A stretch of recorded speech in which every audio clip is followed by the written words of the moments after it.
नमस्कार। अगर कानून के मैदान में एक शानदार और सम्मानित करियर बनाने का सपना है तो आज की ये पूरी बातचीत सिर्फ आपके लिए है।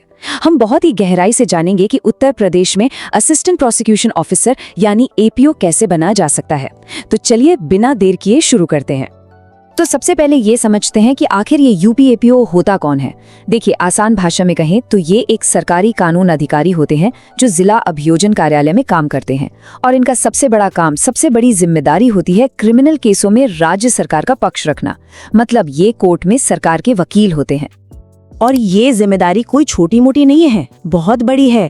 एक एपीओ पुलिस की चार्जशीट की जांच करने से लेकर अदालत में सबूत पेश करने तक और पीड़ितों और गवाहों को कानूनी सलाह देने तक, मतलब सब कुछ करते हैं। उनका जो मेन मकसद होता है वो है अपराधियों को सजा दिलवाना और न्याय को पक्का करना। और जानते हैं, इसी वजह से ये पद समाज में इतना सम्मानजनक माना जाता है। तो चलिए अब इस पूरे सफर के रोड मैप पर एक नजर डाल लेते हैं। हम समझेंगे कि यूपी एपीओ क्या है, इसके लिए क्या क्या योग्यताएं चाहिए, सिलेक्शन का वो 3 स्टेज वाला प्रोसेस क्या है, सैलरी और करियर का रास्ता कैसा होने वाला है, तैयारी की सबसे अच्छी स्ट्रैटेजी क्या हो सकती है, और हाँ, आखिर में एपीओ और एपीपी के बीच का जो कंफ्यूजन है उस फर्क को भी जानेंगे। तो इस सफर का सबसे पहला पड़ाव है अपनी योग्यता की जांच करना। आखिर इस शानदार करियर का एंट्री गेट तो यही है। तो आइए देखते हैं कि कौन कौन इसके लिए योग्य है। यहाँ पर जो बेसिक जरूरतें हैं वो बहुत ही साफ हैं। आपके पास किसी भी मान्यता प्राप्त यूनिवर्सिटी से एलएलबी की डिग्री होनी चाहिए, चाहे वो 3 साल वाली हो या 5 साल वाली। इसके साथ ही हिंदी और अंग्रेजी दोनों भाषाओं का अच्छा ज्ञान होना भी जरूरी है। और ये भर्ती कौन कराता है?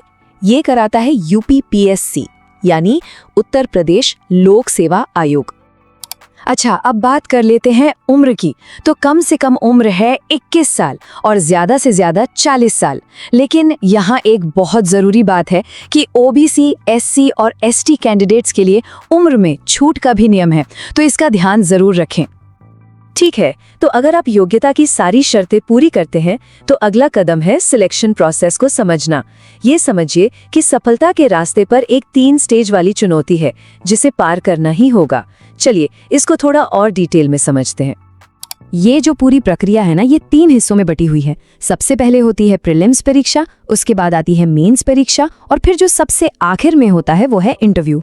आपको एक एक करके इन तीनों को पार करना होता है। तो पहला स्टेज है प्रीलिम्स एग्जाम, जो एक तरह का स्क्रीनिंग टेस्ट है और इसमें मल्टीपल चॉइस क्वेश्चन यानी एमसीक्यू आते हैं। कुल 300 नंबर के लिए 150 सवाल पूछे जाते हैं। इसमें जो मेन सब्जेक्ट्स हैं वो हैं जनरल नॉलेज, लॉ जिसमें आईपीसी और सीआरपीसी खास हैं, करंट अफेयर्स और जनरल साइंस। प्रीलिम्स क्लियर करने के बाद आता है असली इम्तिहान, मेंस एग्जाम, जो कि पूरी तरह से लिखित होता है। इसमें कुल मिलाकर 5 पेपर होते हैं: general knowledge, general Hindi, criminal law, law of evidence और एक इंग्लिश एसे। आप देख सकते हैं कि हर पेपर के नंबर अलग अलग हैं, इसलिए हर सब्जेक्ट पर बराबर ध्यान देना बहुत बहुत जरूरी है। मेंस के बाद आता है फाइनल राउंड और इसके अंक हैं 50। अब ये नंबर सुनने में शायद छोटा लगे, लेकिन यही वो 50 नंबर हैं जो आपकी फाइनल मेरिट में निर्णायक साबित हो सकते हैं। तो ये 50 नंबर हैं इंटरव्यू के, और ये सिर्फ एक इंटरव्यू नहीं है बल्कि एक पर्सनालिटी टेस्ट है। इसमें आपके कानूनी ज्ञान को, किसी भी सिचुएशन में सही फैसला लेने की आपकी क्षमता को और आपकी पूरी पर्सनालिटी को परखा जाता है। बेसिकली ये देखा जाता है कि क्या आप इस जिम्मेदार पद के लिए सही कैंडिडेट हैं या नहीं। चलिए अब इस मुश्किल परीक्षा को पार करने के बाद जो इनाम मिलता है उसकी बात करते हैं। जरा देखते हैं कि एक एपीओ की सैलरी और करियर का रास्ता आखिर होता कैसा है।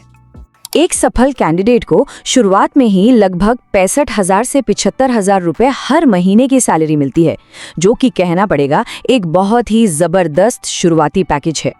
लेकिन बात सिर्फ सैलरी पर ही खत्म नहीं होती। ये लेवल 8 का पे स्केल है जिसमें महंगाई भत्ता, मेडिकल अलाउंस और ट्रैवल अलाउंस जैसे कई दूसरे फायदे भी शामिल होते हैं। मतलब ये एक पूरा का पूरा कॉम्प्रिहेंसिव पैकेज है। अब जो बात इस करियर को और भी खास बनाती है वो है इसमें तरक्की का जबरदस्त स्कोप। एक एपीओ के तौर पर आप शुरू करते हैं और फिर प्रमोशन के जरिए प्रोसिक्यूशन ऑफिसर, सीनियर पीओ और यहाँ तक के डायरेक्टर प्रोसिक्यूशन के पद तक पहुँच सकते हैं। ये वाकई में न्याय की सीढ़ी पर एक शानदार सफर है। अब आते हैं सबसे जरूरी सवाल पर, सफलता की नींव कैसे रखी जाए।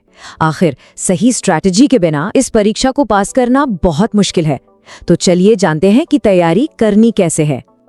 तैयारी के लिए कुछ खास एरिया पे फोकस करना होगा। कानून के विषय जैसे कि Indian penal code, criminal procedure code और एविडेंस एक्ट पर तो आपको मास्टरी करनी होगी। साथ ही जनरल स्टडीज और करंट अफेयर्स से भी एकदम अपडेट रहना होगा। और सबसे जरूरी, जो बेयर एक्ट्स होते हैं ना, उन्हें बहुत ध्यान से और अच्छी तरह से पढ़ना ही पढ़ना है। देखिए, सिर्फ पढ़ना काफी नहीं है, प्रैक्टिस उससे भी ज्यादा जरूरी है। पिछले सालों के पेपर्स को सॉल्व करें, मेंस एग्जाम के लिए उत्तर लिखने की खूब प्रैक्टिस करें और एक फिक्स्ड स्टडी शेड्यूल बनाकर उसे सख्ती से फॉलो करें। याद रखिए, प्रैक्टिस ही आपको परफेक्ट बनाएगी। अब एक आम सवाल को भी क्लियर कर लेते हैं जो कई लॉ स्टूडेंट्स के मन में होता है। ये एपीओ और एपीपी में क्या फर्क है? इन दोनों के बीच जो सबसे बड़ा अंतर है वो इनकी भर्ती प्रक्रिया में है। यूपी एपीओ की नियुक्ति सीधे राज्य सरकार यूपीपीएससी के जरिए करती है। वहीं दूसरी तरफ एपीपी यानी असिस्टेंट पब्लिक प्रोसिक्यूटर की भर्ती अक्सर दूसरे राज्यों में पुलिस या प्रोसिक्यूशन डिपार्टमेंट्स के जरिए होती है। तो काम लगभग एक जैसा ही है, लेकिन भर्ती का तरीका बिल्कुल अलग है। जैसा कि ये एक मशहूर कहावत है, एक प्रोसिक्यूटर की भूमिका सिर्फ दोषी ठहराना नहीं बल्कि न्याय की तलाश करना है।